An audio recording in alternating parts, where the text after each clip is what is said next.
I turned the key in the ignition of the '67 Mustang, and the engine roared to life. My hands were steady on the wheel, steadier than they'd been in months. Through the rearview mirror, I could see Mark standing in the driveway, his mouth open, phone pressed to his ear. Jessica was beside him, pointing at me, her face twisted in that familiar expression of indignant shock. I didn't wave.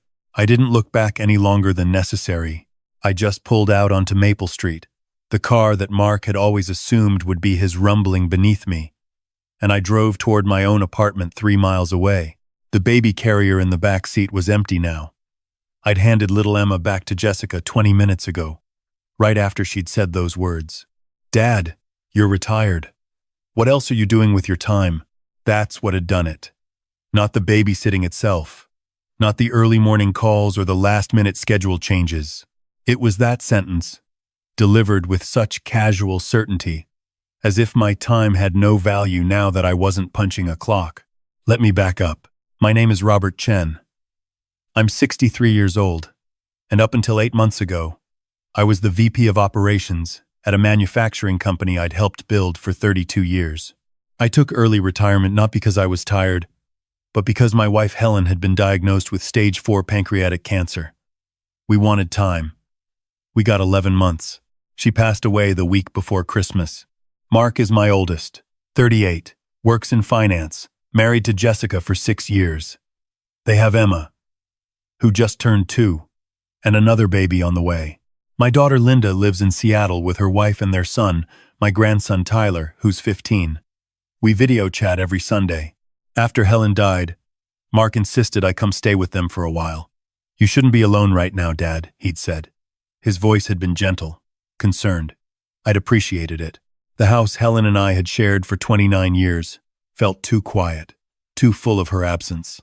So I moved into their guest room for what was supposed to be a few weeks. That was 8 months ago. At first, it was fine. Good, even. Mark worked long hours, and Jessica was overwhelmed with Emma. I helped out. I made breakfast while they got ready for work and daycare drop-off. I did the dishes. I picked up groceries when Jessica texted me a list. It felt good to be useful, to have purpose in those early months when grief would hit me at random moments, a wave that threatened to pull me under. "You're such a help, Robert," Jessica would say. Always Robert, never Dad, though she called her own father Daddy in every phone conversation I overheard. The shift was gradual. So gradual I didn't notice it at first. It started with the babysitting. "Dad, I know you're not doing anything tomorrow night. Could you watch Emma? We have this work dinner." Not a question, not really. Just an assumption that I'd say yes. Which I did, because what was I going to say? That I'd planned to finally sort through Helen's things? That I'd hoped to have dinner with my old friend Paul, who'd been checking in on me every week? Then Jessica started working from home 2 days a week. "It's so convenient that you're here," she said. "Emma's napping schedule is tricky.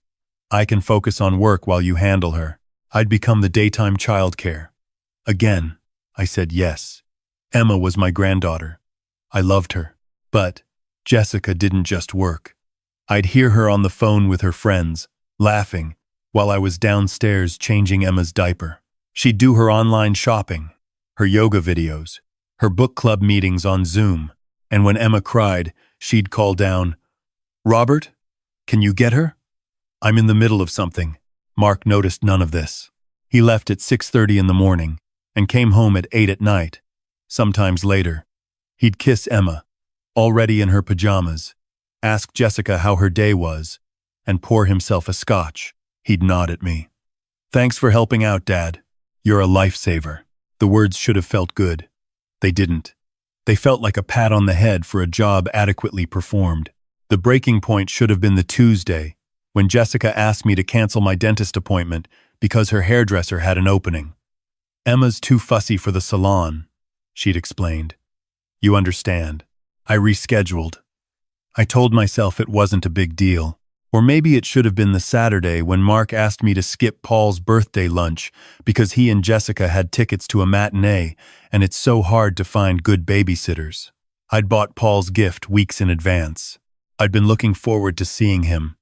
to talking with someone who remembered Helen, who could share those stories with me. I stayed home with Emma. I texted Paul an apology. He understood, but I could hear the concern in his reply. "You doing okay out there, Rob?" I wasn't sure how to answer that. The subtle indignities piled up. Jessica started leaving Emma's daycare bag unpacked for me to handle. Mark stopped asking if I had plans before volunteering me for babysitting. They began discussing household decisions without including me, then informing me of the outcome. "We're having the Johnsons over for dinner Friday. You'll watch Emma upstairs, right, Dad?" Adult conversation only. I was living in their house, but I'd become invisible. Useful, but invisible. A built-in convenience. The thing about slow erosion is you don't notice until you look back and see how far the water has worn away the stone. I looked in the mirror one morning and barely recognized myself. I'd lost 15 pounds. There were new lines around my eyes that hadn't been there before Helen died. I looked diminished. That's when Sarah called. Sarah is Mark's daughter from his first marriage. She's 24 now, working as a nurse in Philadelphia. Mark had been young when she was born, barely 20 himself, and the marriage hadn't lasted. Sarah's mother had remarried when Sarah was 5, moved to Pennsylvania, and Mark had dutifully paid child support but hadn't fought for custody. Weekend visits had turned into holiday visits, had turned into birthday cards, and the occasional phone call. I'd always made an effort with Sarah. Helen had too. We'd driven to her high school graduation when Mark had been too busy with work. We'd sent her care packages in nursing school. She'd called us Grandpa Rob and Grandma Helen, and she'd meant it. "Grandpa Rob?" Her voice on the phone was tentative. "I hope I'm not bothering you." "Sarah." "Never. How are you, sweetheart?" "I'm good. I wanted to check in. It's been a few months since we talked. How are you doing?" "With everything?" We talked for an hour. She told me about her job, about the apartment she'd just moved into, about the guy she'd been seeing. I told her about missing Helen, about the small moments that still caught me off guard. She listened the way Helen used to listen, with full attention, with compassion. "Are you still staying with Dad and Jessica?" she asked. For now, there was a pause. "You don't sound happy about it." I wasn't sure what to say. Sarah and Mark weren't close. I didn't want to put her in the middle. It's been an adjustment. Another pause. Longer this time. "Grandpa, you know you don't owe them anything, right? You've already given so much." After we hung up, her words stayed with me. I'd been thinking of my time there as helping family, as being useful. But when had they last asked how I was doing? When had they last treated my time as valuable, my presence as more than functional? The answer came the next day. I'd just put Emma down for her afternoon nap when Jessica came into the nursery. "Robert, I need to talk to you about something." I waited. "Mark and I are going to need more help once the new baby comes. I'm thinking maybe you could move into the finished basement? That way, you'd have your own space, but you'd still be close by for nighttime stuff. We could set up a baby monitor down there." I stared at her. "Nighttime stuff? You know, feedings, diaper changes. It would be so helpful to have you on call. And honestly, the guest room would make a perfect nursery for the baby. Better layout than Emma's room." "On call," I repeated. "Well, yeah. I mean, you're retired. You're here anyway. It just makes sense, doesn't it?" That was when I understood. I wasn't family to them. I was staff, live-in help, free, available, and expected to be grateful for the privilege. "I'll think about it," I said. Jessica smiled. "Great. I'll start pricing out basement furniture. Maybe we can move you down there next month?" She left. I stood in Emma's darkened nursery, listening to my granddaughter's soft breathing through the monitor, and I felt something inside me solidify. A decision I hadn't known I was making. I started making phone calls. First, to a real estate agent. The market was hot, and my house, Helen's house, our house, had been sitting empty, except for my brief visits to collect mail and water the plants. "We could list it tomorrow," the agent said. "Homes in your neighborhood are going for well above asking." I didn't want to sell, but I also couldn't live there alone. Not yet. Maybe not ever. "What about renting it?" I asked. "Even better. I have a client looking for a place exactly like yours. Corporate relocation. They'd sign a 2-year lease tomorrow. Next, I called Paul. You mentioned your daughter's condo building had a vacancy? Yeah. A 1-bedroom on the 4th floor just opened up. You interested? I might be. Paul was quiet for a moment. You leaving Mark's place? Thinking about it. About damn time, Rob. The apartment was perfect. Small but well-maintained, with a view of the park. The building was quiet. Mostly young professionals and a few retirees. The rent was reasonable, especially with the income from leasing my house. I could afford it comfortably on my pension and savings. I signed the lease. I arranged for movers. I did all of this in 4 days, while Mark was at work and Jessica was busy with her online activities, calling down periodically for me to handle Emma. I didn't tell them. I'm not proud of that, but I also wasn't ready for the conversation. I knew what they'd say, that I was being rash, that I was needed here, that family helps family. The morning I planned to tell them, Jessica came downstairs with a list, an actual, printed list. Robert, I've been thinking about routines. Once I'm further along in the pregnancy, I'm going to need more help. I made a schedule. She handed me the paper. This should make things easier for everyone. I looked at it. Monday through Friday, 7 a.m. to 8 p.m., I was scheduled. Breakfast, daycare drop-off, pickup, dinner prep, bedtime routine. Weekends were marked flexible as needed. What about my time? I asked. Jessica blinked. Your time for what? For anything. For my life. She laughed. Not unkindly, but with a certain dismissiveness that made my chest tight. Dad, you're retired. What else are you doing with your time? There it was. That sentence. The one that made everything clear. I'm moving out, I said. This weekend. Jessica's face went through several expressions in rapid succession. Confusion, disbelief, and then something harder. What do you mean? Moving out. I've rented an apartment. I'm moving out this Saturday. You can't do that. I can, actually. I've already signed the lease. But what about Emma? What about the new baby? We're counting on you, Robert. You're counting on free childcare, I said quietly. That's different than counting on me. Her mouth opened, closed. How can you be so selfish? We're family. Mark came down the stairs then, already dressed for work, checking his phone. What's going on? Your father is abandoning us, Jessica said, her voice pitching higher. Right when we need him most. Mark looked up from his phone. Dad? What's she talking about? I explained, as calmly as I could. The apartment. The movers scheduled for Saturday. My decision to live independently again. Mark's expression hardened in a way I'd rarely seen. He looked like his mother in that moment. Helen could get that same set to her jaw when she was disappointed. This is because Jessica asked you to help more, isn't it? Mark said. Dad, we thought you wanted to be here. You said you didn't want to be alone. I don't want to be alone, I said. But I also don't want to be taken for granted. Taken for granted? Jesus, Dad. We've given you a place to live. We've included you in our family. We've let you be part of Emma's life every single day. Let me. As if it were a gift they were bestowing. I'm grateful for that, I said.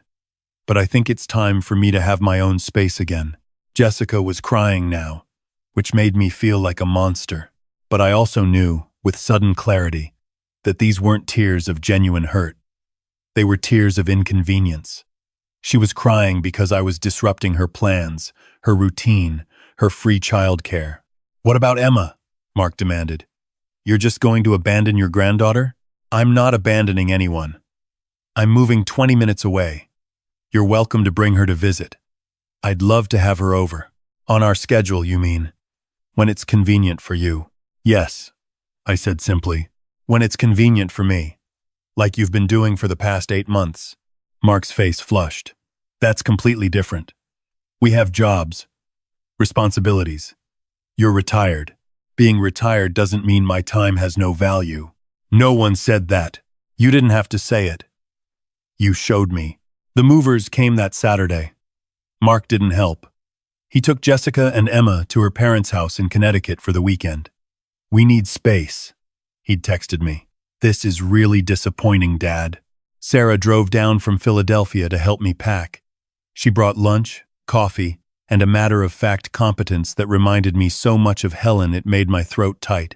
"I'm proud of you, Grandpa," she said, wrapping Helen's good dishes in newspaper. "For what? Abandoning my son's family? For remembering you're a person, not a service." We packed up the guest room, and I found myself leaving small things behind. The photo of Mark's college graduation, the bronzed baby shoes Jessica had put on the shelf, little pieces of their life that I'd been adjacent to but never truly part of. The apartment was quiet that first night. Too quiet. I sat on my new couch, in my new living room, and I felt the full weight of Helen's absence again. In their house, I'd been too busy to grieve properly. Here, alone, it rushed back. I called Sarah. "Did I do the right thing?" "You did the right thing," she said firmly. "Want me to come back down? I can take Monday off." "No, sweetheart. You've done enough. More than enough. Call me if you need me." "Anytime, Grandpa." "I mean it." After we hung up, I walked through the small apartment. One bedroom, one bathroom, a living room with that view of the park, a kitchen just big enough for me to make my morning coffee and my evening dinner. It wasn't much, but it was mine. I slept well that night, better than I had in months. Mark didn't call for 2 weeks. When he finally did, his voice was cold. "Jessica's mother is flying in to help with Emma. We've enrolled her in full-time daycare. I hope you're happy. I hope the arrangement works well for your family," I said neutrally. "You really don't care, do you? About us? About Emma? About being part of this family?" "I care very much. But I also care about being treated with basic respect." "Respect? Dad, we gave you a home." "You gave me a job," I corrected. "There's a difference." He hung up. Jessica texted me a long message about how hurt they were, how they'd trusted me, how difficult it was going to be to afford full-time daycare. I didn't respond.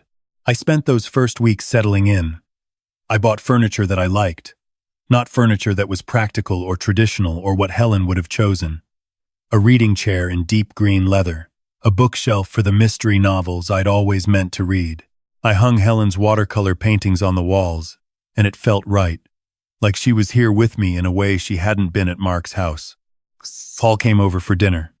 "You look better," he said. "Less gray. I feel better. Tired, but better." "They giving you grief?" "Some. I think they expected me to cave, to come crawling back." "You going to?" I thought about it. About those mornings, when Emma would reach for me, her small hands sticky with banana. About the way she'd fall asleep on my shoulder, her warm weight a comfort. I missed her. I did. But I also remembered Jessica's dismissive laugh. Mark's cold assumption that my time was worth less than his. The schedule. Printed out. My life mapped out in their service. "No," I said. "I'm not going back." Sarah visited the next weekend. She brought Thai food, and we ate on my small balcony, watching the sunset over the park. "Dad's mad at me," she said. "He called last night, asked if I'd known you were planning to leave. I told him I supported your decision. You don't have to be in the middle of this, Sarah." "I'm not in the middle. I'm on your side. There's a difference." She stayed the weekend, and we fell into an easy rhythm. She made coffee in the mornings while I scrambled eggs. We went to the farmer's market. We visited Helen's grave together, and she held my hand while I cried. "Grandma would be proud of you too," she said softly. "You think so?" "I know so. She never would have let Dad treat you like that. She'd have read him the riot act. Helen would have. She'd been fierce that way, protective of the people she loved. She'd have seen what was happening long before I did, and she'd have put a stop to it immediately." Thanksgiving came. Mark called the Wednesday before. "We're having dinner at Jessica's parents' place in Connecticut. You're welcome to come if you want."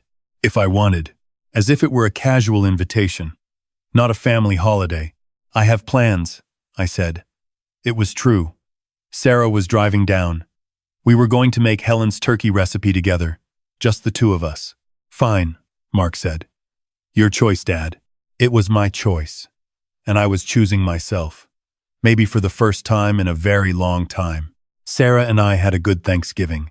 She told me about her boyfriend, Tom, a teacher she'd met through friends. I think you'd like him, Grandpa. He's kind. Kind is good, I said. Kind is maybe the most important thing. We video called Linda in Seattle, and I met Tyler's boyfriend for the first time. They were cute together, shy and sweet. Linda looked happy. You seem good, Dad, she said. Really good. I am, I said, and meant it. December brought snow and the first anniversary of Helen's death. I spent it quietly, alone with my memories. Sarah sent flowers. Linda called. Mark sent a text. Thinking of you today. 3 words.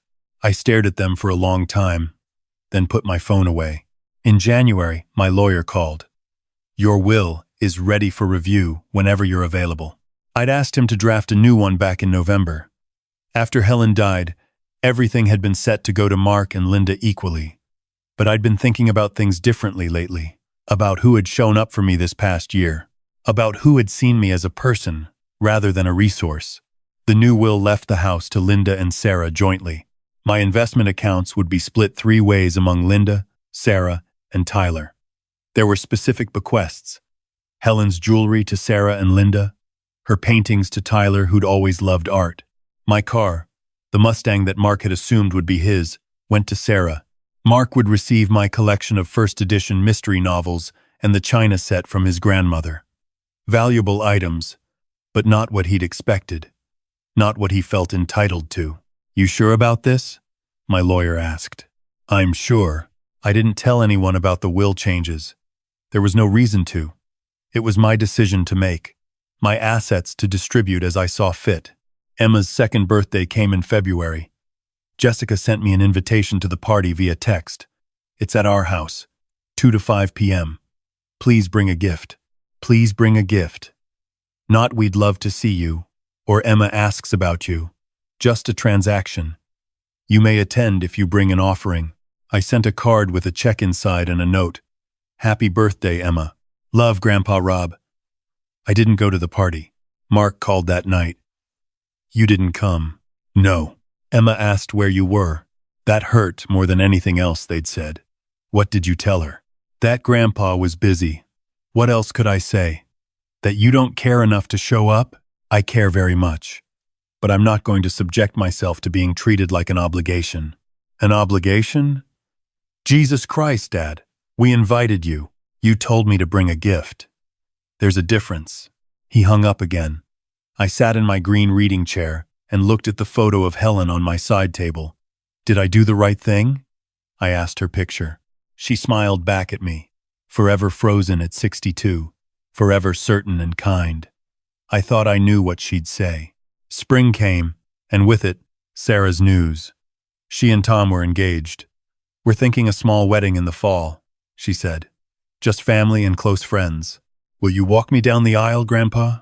Your father should do that, I said automatically. I'm asking you.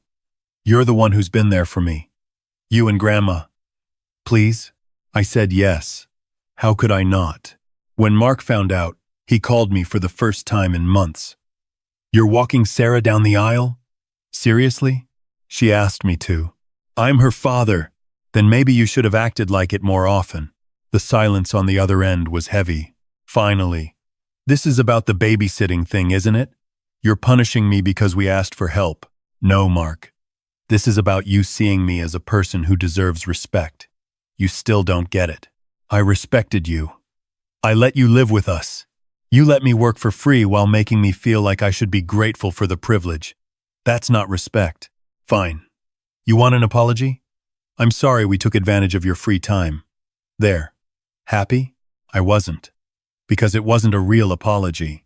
It was words without understanding, without genuine remorse. I'll see you at the wedding, I said, and hung up. I'm sitting in my apartment now, 9 months after I moved out. The Mustang is parked in the garage downstairs, waiting for me to drive Sarah to her dress fitting next week. On my kitchen counter is a stack of response cards for the wedding. Linda and Tyler are flying in from Seattle. Paul will be there with his wife. Tom's family is coming from Boston.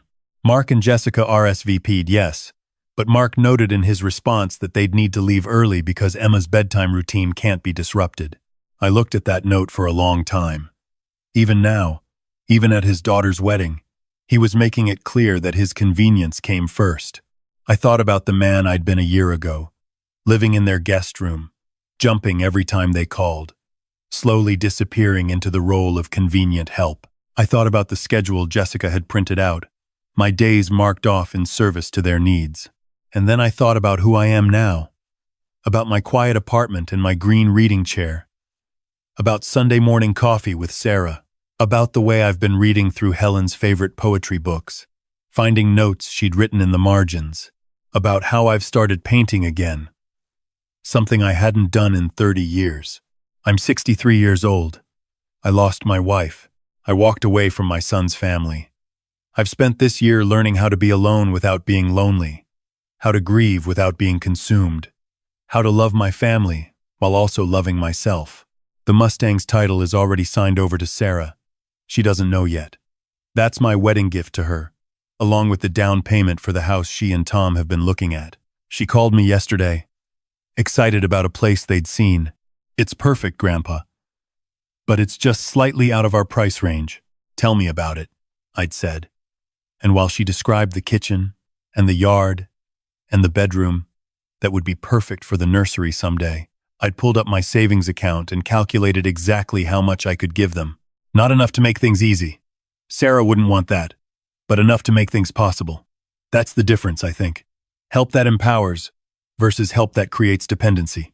Mark will be angry about the will someday. He'll feel cheated, entitled to more. But Sarah will understand. Linda will understand. They'll know that it's not about the money or the house or the car. It's about seeing people clearly, about reciprocity and respect, about showing up not when it's convenient, but when it matters. I stood up and walked to the window. The park below was full of spring flowers now, tulips and daffodils, and people were out walking their dogs, pushing strollers, living their lives. Somewhere across town, Emma was probably getting ready for bed. I missed her goodnight hugs. I did. But I didn't miss the price I'd been paying for them. My phone buzzed. A text from Sarah, thinking about asking Tom's sister to be my maid of honor. That okay. I know it's unconventional. I typed back, "It's your wedding, sweetheart. Do what makes you happy." She sent back a heart emoji, and I smiled. The sun was setting, painting the sky in shades of orange and pink that Helen would have loved. I could almost hear her voice. "Look at that, Rob. Isn't it beautiful?" It was. It really was. And for the first time in a very long time, I was okay. Not happy. Not yet. But okay. And okay was enough. I had my own space. My own time. My own life. I had Sarah and Linda and Tyler. I had Paul and my Thursday morning coffee group at the diner. I had Helen's memory, gentle and present, no longer painful but peaceful. Mark had said I was being selfish. Maybe I was. Or maybe I was just finally understanding that you can't pour from an empty cup. That love without respect isn't really love at all. That sometimes the bravest thing you can do is walk away, even when everyone tells you that family is supposed to sacrifice everything. I'd sacrificed enough. Helen would have told me that too. The light was fading now, the park growing dim. I turned on the lamp beside my chair and picked up my book. Tomorrow Sarah was coming for brunch. This weekend I had a painting class I'd signed up for. Next month was the wedding. I had things to look forward to. People who valued me. A life that was mine. I'd walked out, just like Evelyn had walked out with her roast. And just like her, I was finding my way back to myself, one quiet day at a time. The Mustang would be Sarah's soon. The house would provide for Linda and Tyler. My days would be my own.